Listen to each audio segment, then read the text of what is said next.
responses from those three firms, and on that basis appointed sharp in charge.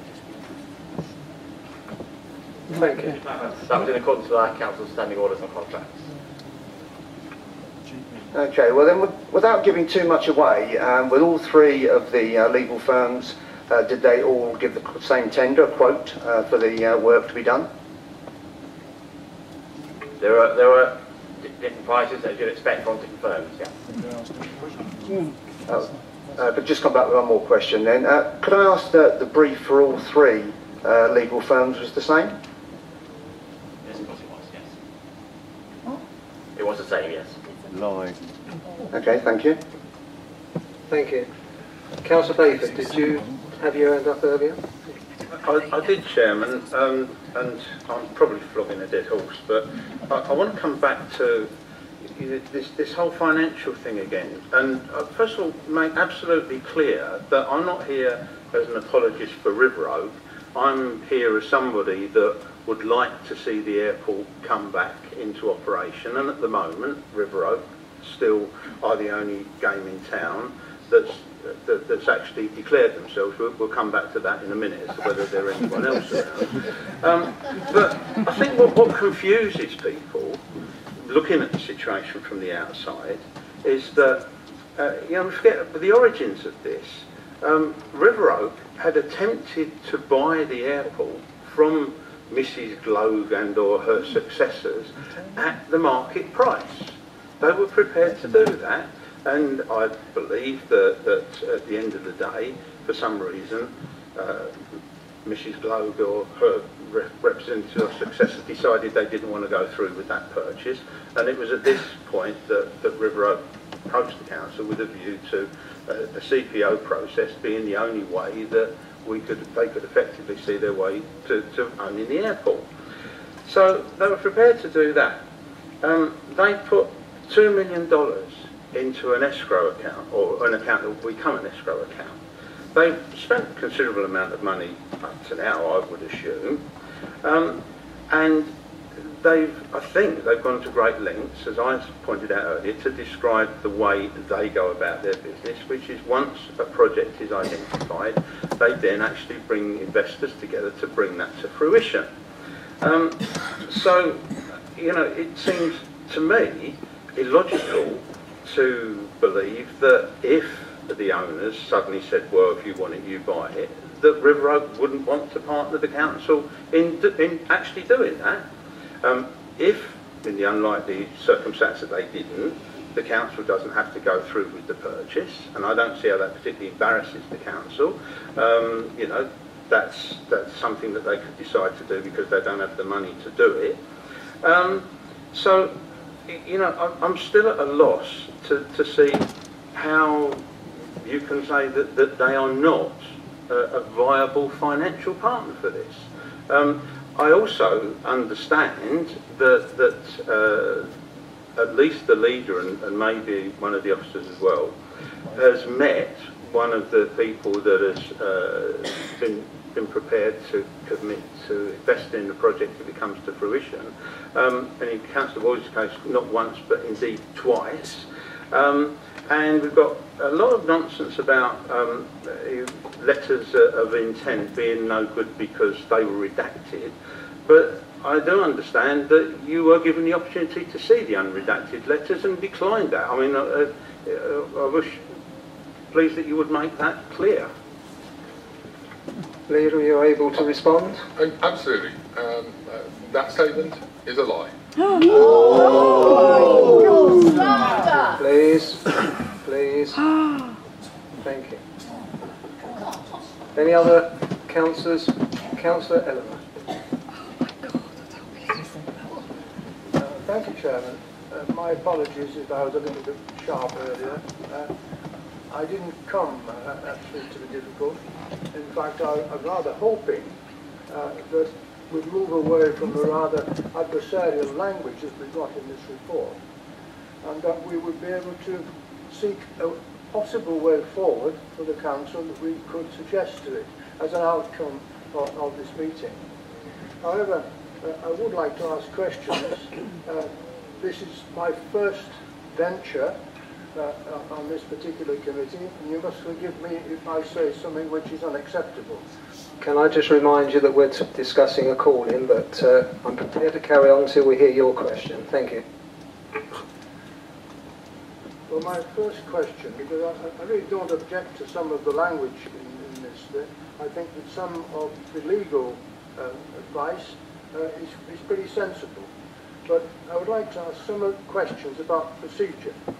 I've looked at the due diligence protocol, and it seems to me a pretty sensible way of investigating and assessing the value of somebody who wants to come to an arrangement with the council, particularly on this PCO. Now, there's a list of questions, and I would like to ask the Cabinet members who are here, did they in actual fact go carefully through all these questions, and were they satisfied that the officers had actually given them full information on the due diligence protocol? Particularly, of course, I'm interested in the financial questions as well. Thank you. Do we want to respond? Councillor Bryn. Monitoring officer first, please. Thank you, Councillor, and I appreciate your words. Thank you for that. Yeah, the issue about the protocol, that was attached because that was an attachment to the December report. So it wasn't a matter which we considered at this stage of the process. So obviously the December decision still stands, because that's a valid decision and hasn't been challenged. So the later decision from July Cabinet, did not use that protocol because we were in a different stage of the process. So that was relevant to the December decision, but not relevant to where we are now. Thank you. Councillor Brim, I think, had a hand up. Can I just let Councillor Brim respond? If you'd like to turn your mic off, please. Right, well, I'm in the council offices virtually every Thursday for the last 6 months, and Tim Howes and Chris Wells I found have always operated an open door policy, and when I've requested to see information, I have never been told, right, well, can you come back later and we'll find it. If it's on their desk, if it's in the office, I've been given direct access to it. I've sat in there, I've had many conversations with both of them. I'd like to say, if River Oak had initially offered to buy the airport outright and are so absolutely keen to see this Manston become a working airport again, then why were they not able to give us that additional advice? I asked to see letters that were unredacted, and that went from solicitor to solicitor, and that was never given to us. So we were never shown unredacted letters. They weren't available for us to see. They weren't provided. Thank you. Councillor Allen, you wish to come back quickly? Yeah, so I thought I might get this answer. So in actual fact, the Cabinet never went through this due diligence process themselves, this due diligence inquiry. So that's it, isn't it? Right, they did, in leading up to the December report, they did do then, but then what this report considered from July onwards was what had changed since that December decision in terms of reviewing whether River Oak were or were not a suitable indemnity partner. So there's no sense to go through the protocol again. It's merely a review of the December decision about whether we should or shouldn't appoint them. So the protocol at that point wasn't relevant. A different cabinet. Cabinet member wishes to respond. Thank you, Chair. I'd like to say my brother is a retired judge, a silk, head of chambers, and I have lived, therefore, with the law for most of my life. One thing I would say that he would advise me, and I'd certainly agree with, is you listen to your lawyers. You don't overrule what they say. You listen to them and you take their advice. Otherwise, why the hell do you pay them? Thank you. Some are better than others. Are there any?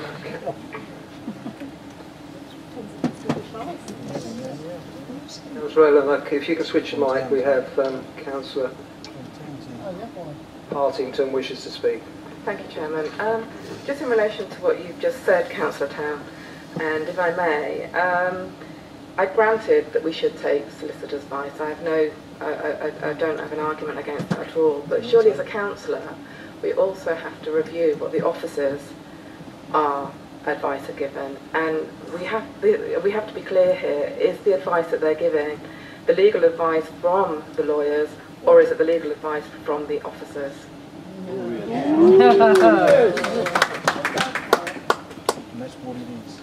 Leaders responding. I think I made it quite clear on the 29th of October that the report was based heavily upon the legal opinions that we had received, and the legal opinions in particular that we received from the barrister at Landmark Chambers, rather more than the legal opinions of the solicitor Sharp Richard alone.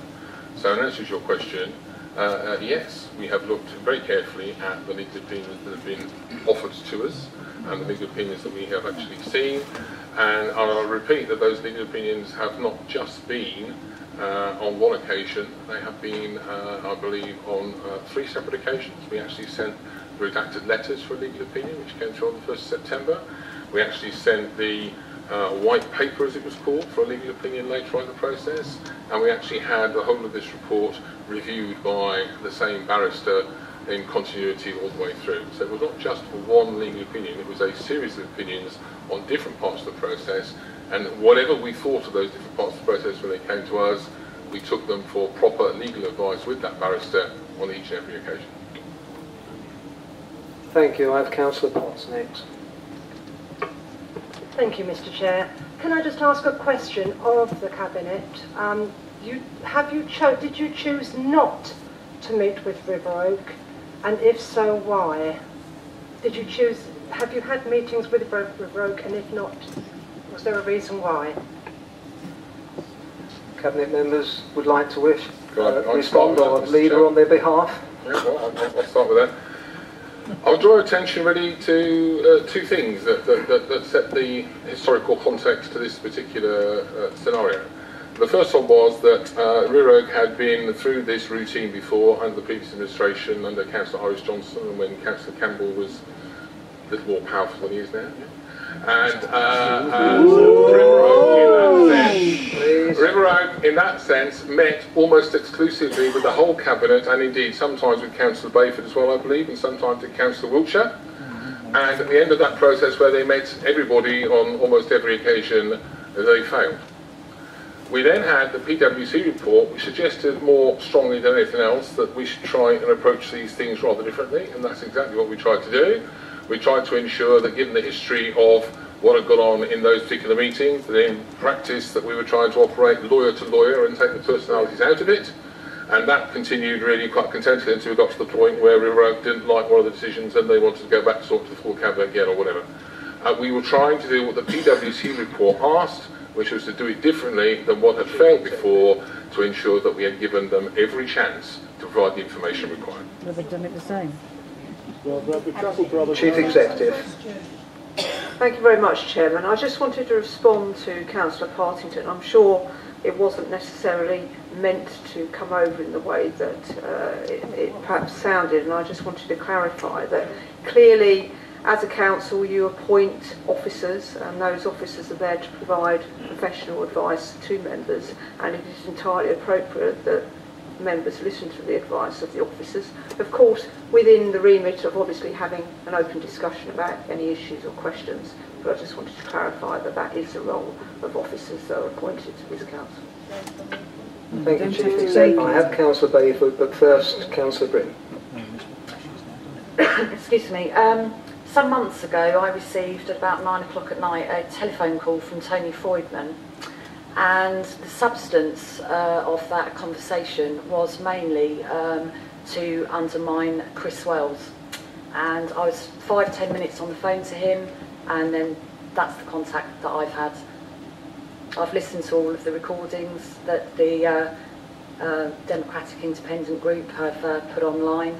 I've read everything that I can do, but in the meantime, you know, like our leader said, I've listened to Tim Howes, I've read documents from RAG, I've read documents from Landmark Chambers, and when it comes to legal opinion, I mean, when we had to make that decision, I literally had to sit on my hand because my heart wanted to not put my hand up, but my head has to tell me that I cannot make a decision that is going to, I know certain people are saying that we should take a leap of faith, but there's a big difference in taking a leap of faith and pushing Thanet District Council and our electorates, our kids and our grandchildren's off the cliff, because that is a big risk to take.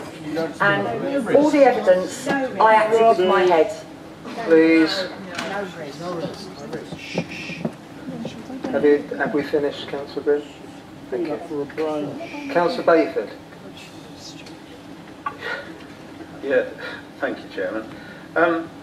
Yeah, I mean, just responding to the Chief Executive, yeah, of course officers advise members, but in any situation there's usually more than one point of view, and in a complex situation you get variations of points of view.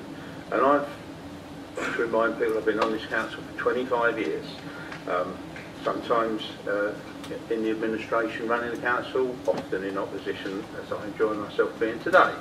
But the fact is that over those years there have been many situations that I've been involved in where officers and members haven't quite seen eye to eye about things, and at the end of the day, in a well-run council, you tend to land up with a decision that you hope is going to be the best, which is either some kind of compromise, or at the end of the day, inevitably, one side winning, if that's the right expression, over the other. Now, I think it's quite a legitimate question in a situation like this to ask whether really, you know, officers with their view of things, who I think it's fairly clear to say have seemed not too keen on going through a CPO process, whether they have sought to influence the members, or whether the member, the leader, because I think it is pretty much a one-man band in this council, has decided on a different course of action, and the officers are actually doing the other thing they're paid to do, which is to support the administration in achieving what it wants. I think that's a legitimate question. I don't want an answer to it because we're not going to get one that will work, but I think it is fair to ask that.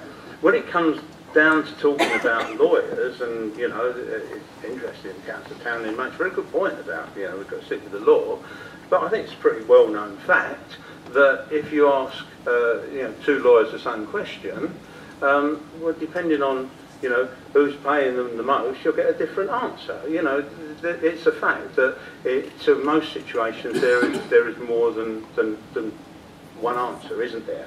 And again, I don't, you know, I think it's reasonable to look at the situation and think, well, the people advising River Oak, being Ragg, Lawrence and Graham and CBRE, I mean, they're pretty respectable outfits, and they think that this is a very credible thing for the council to get involved in.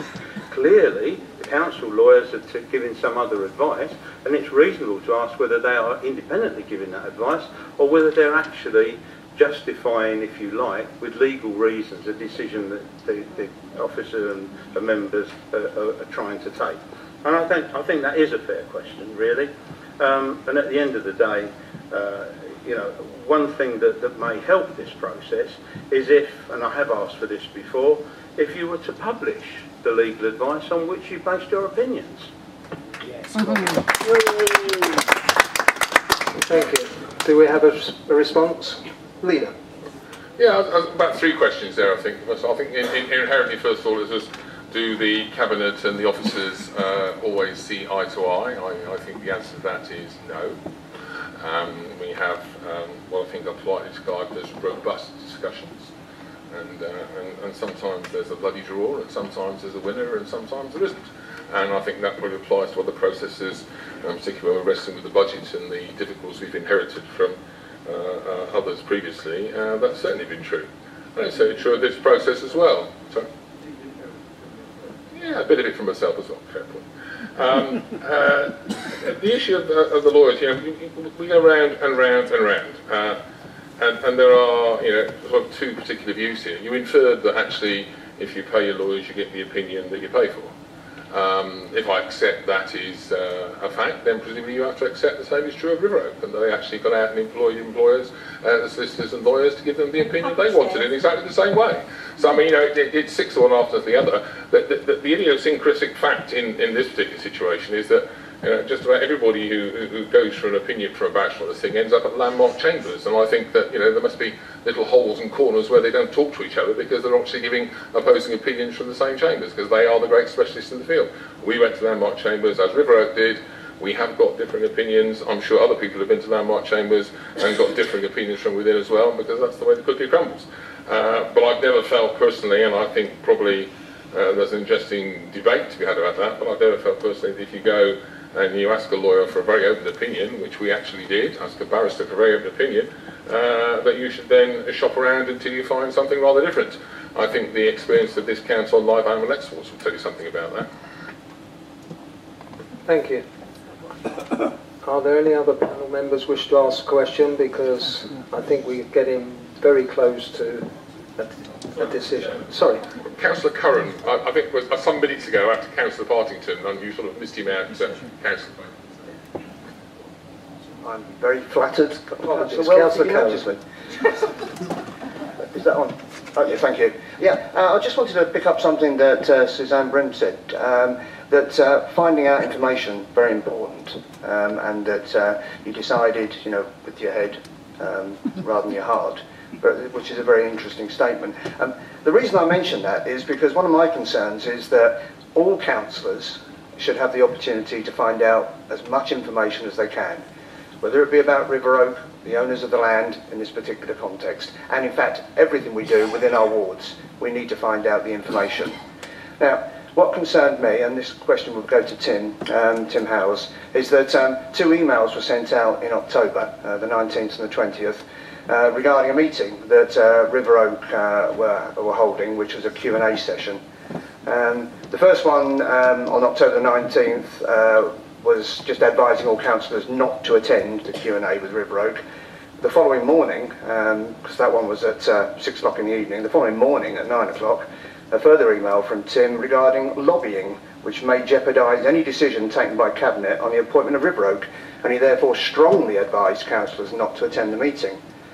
Now, earlier in the year, back in June, when Stonehill Park had an open day, I think they had one at Bidwell and another one at Hartsdown, that was advertised on our iPads quite clearly.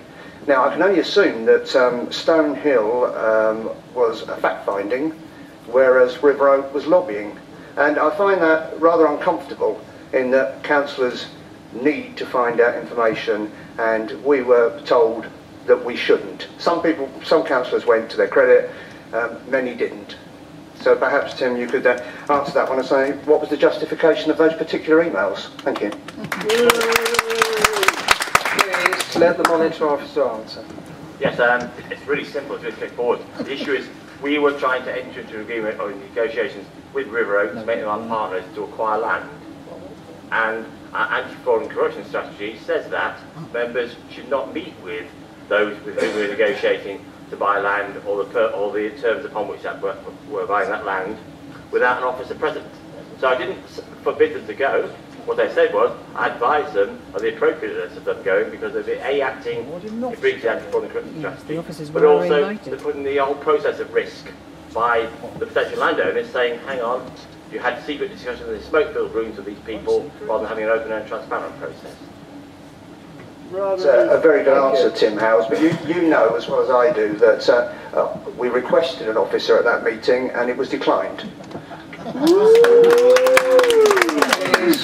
Please stick to the agenda, we're wandering. That's because we're in the middle of a process which is being agreed by Cabinet to discuss with River Oak on a lawyer-to-lawyer basis, and that's the process we're following. So it didn't involve members who are not part of that process also receiving briefings from River Oak, a company, as I said earlier, with which we are negotiating to enter into a particular contract. And I think it's wholly appropriate. I think it's wholly appropriate they should be here tonight to address you. In the same way, I think it's appropriate for members to allow themselves to be lobbied in that fashion. The lobby's going on. Thank you. Councillor Dex. Sorry, can I just add one thing to that? Please, David, thank you. I just, I think the reference to Stanlow Park is interesting because, famously at their marquee meeting and thereafter, I was empty chaired for declining to go, as was a couple of other people who were, about to be involved in the decision. So we have taken that seriously. We have tried to avoid getting entangled in such things throughout that process, and in doing so, try to keep those divisions in place. Councillor Dexter. We went to Discovery Park. Thank you, Mr. Chairman. I'd just like to say that the report to the extraordinary cabinet meeting on the 29th of October 2015 states in the conclusion, clause 6.3, that your legal advisors and officers are not satisfied at this moment in time that the information or assurances provided to date by River Oak justify the council deciding to make a CPO for the appointment of River Oak as the council's indemnity partner, which to me indicates the decision-making process is not yet finalised. So referring to the phrase not satisfied at this moment in time and the word to date, what has been done since the 29th of October to break the deadlock between Cabinet and River Oak? Nothing. And I'll put my question to the leader. Okay. As you all know, Councillor Dexter, is that when a decision of this type is made and it is subject to call-in, it is not enacted or put into place until the call-in process has run through. So we have to wait until either the time in which the call-in has passed and no call-in has been made, or we have to wait to take any further action until such time as the call is complete and any recommendation or any change to that decision has been made. This decision does not become active until at least tomorrow, assuming that no recommendations are made to change something, or until the Cabinet then meets to consider those recommendations in due course. Thank you, Mr. Chairman. Thank you. Councillor Bayford. Yeah, thank you, Chairman. Again, a question to the leader. At the Cabinet meeting, you said that there were 4 expressions of interest. You expressed of interest. Can you confirm that that's the case? I said that during the timescale which River Oak had made the delivery negotiations public, 4 organisations had come forward to indicate they had an interest. I also said that in order to complete the process with integrity, we were not going to talk to any of those organisations until such time as the negotiation with River Oak was concluded and the decision was made. As I've just indicated, that actually means that that's not concluded until at least tomorrow. And in the event that the call-in does not make an alteration to the decision, or and it is all finished and the decision is implemented from tomorrow, we are then free to go out and talk to these others. The Chuckle Brothers. Quickly, Councillor Bayford. Well, I'd just like to come back on that because I'm slightly confused because I understand that there's been an FOI request concerning these 4 other companies, and there have been various responses, but finally culminated in somebody from this council advising the person that made the request that the council didn't hold information on these 4 companies. So I wonder if you can clarify that, please.